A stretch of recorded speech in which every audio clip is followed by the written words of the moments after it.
hurdada waa naruuro in isteexo rabbi nagu mineystay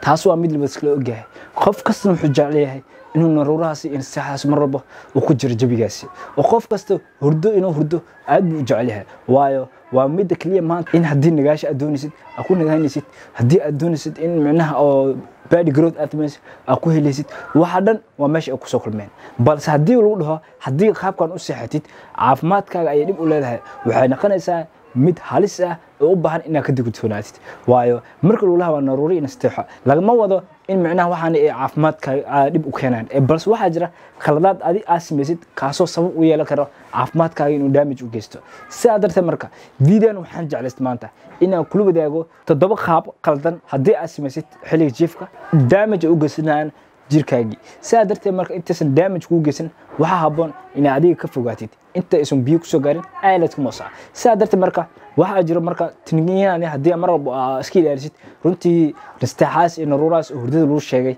ina markaas ku raaxaysid doonto hurdadaadii si nacawle oo jiifi doonto balse hadii marka waan kugu imaadaan runtii waxa habaala in 8 saac soo kacad in 7 saac soo kacad in markaas soo kacad kadib aad xanaaqsan soo kacad in markaas soo kacad kadib adigo buuq iyo nervous soo kacad runtii waxa imaanaysa in markaas qaladaad badan oo markaas kugu imaadaan saa darteed marka waxa haboon ina adiga ka fogaatid baraada si aad u fogaatid marka waxaan jeclaysanaa anigu kula badaago si aan kula badaago marka waa ina saaxiibo noqon si aan saaxiibo noqon marka waa ina subscribe isartaa intaas waa inta aad jeclaysan inaan kula badaago ee ka saaxiib aan kula wadaagay ko cunta adiga marka cunay ina ku seexato runtii dad badan ayaa jira markay cuntada kadib inay hor jecel inay ka seexdaan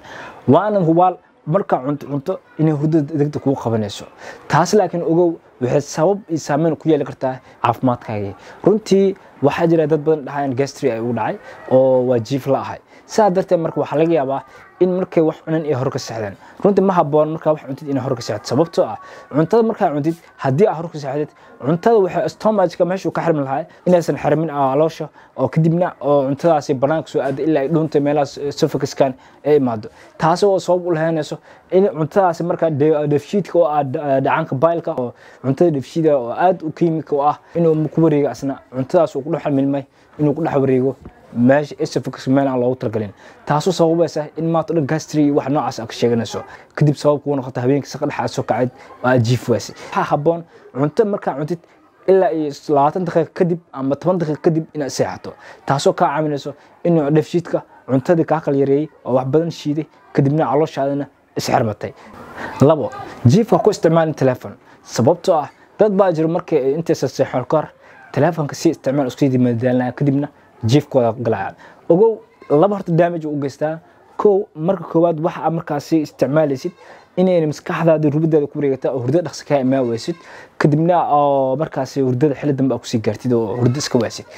mid labaad oo ah mobilkaas iftiinkaas ku isticmaalaysid runtii wuxuu damage u geysanayaa indhahaaga waxaan badan la arkaa indhaha qof markuu u jiifto kadib oo nerve inuu ku soo kaco maxaa sabab nerve inuu qof ku soo kaco iftiinka xalay indhaha telefoonka uu dhacayeen ayaa markaas awood u lahayn iftiinkaas inay indhaha qabtaan waayo indhuhu waxa laga yaabaa inaad bartay waqtigaas inay hurdaan waayo isku diyaareen hurdadii hadaa shaqo kala gelisid runtii waxa imaanay markaas in indhaha awoodooda markaas hoos u dhacaan oo markaas nervaha oo dhaawac ka gaaro kadibna jiifkaaga aad ku seegtid caawadan aad seexwaas in xanuun darteeda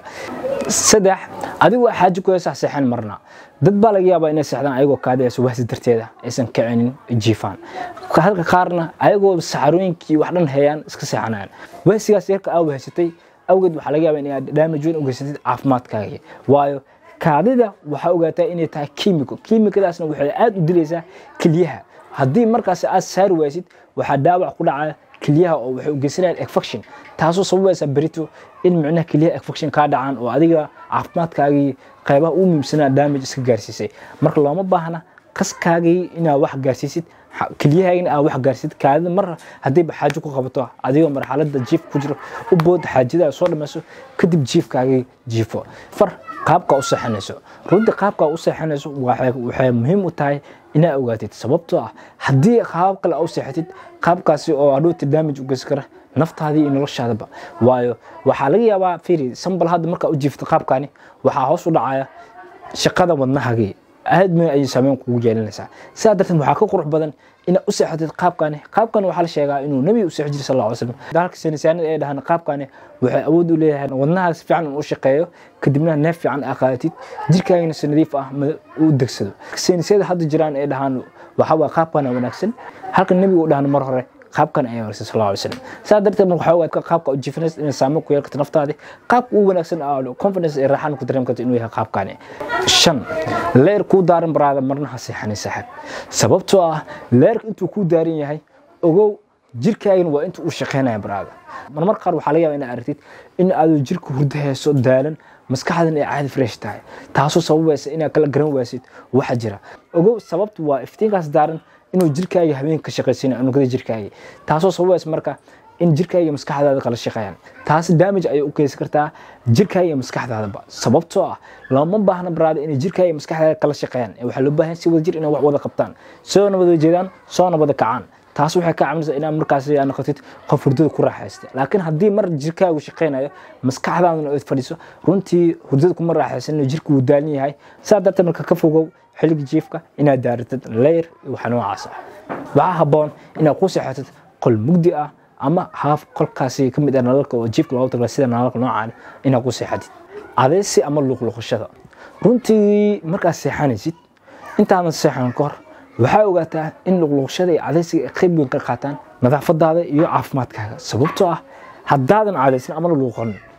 ogow waxaa goosaha ku haraya raashin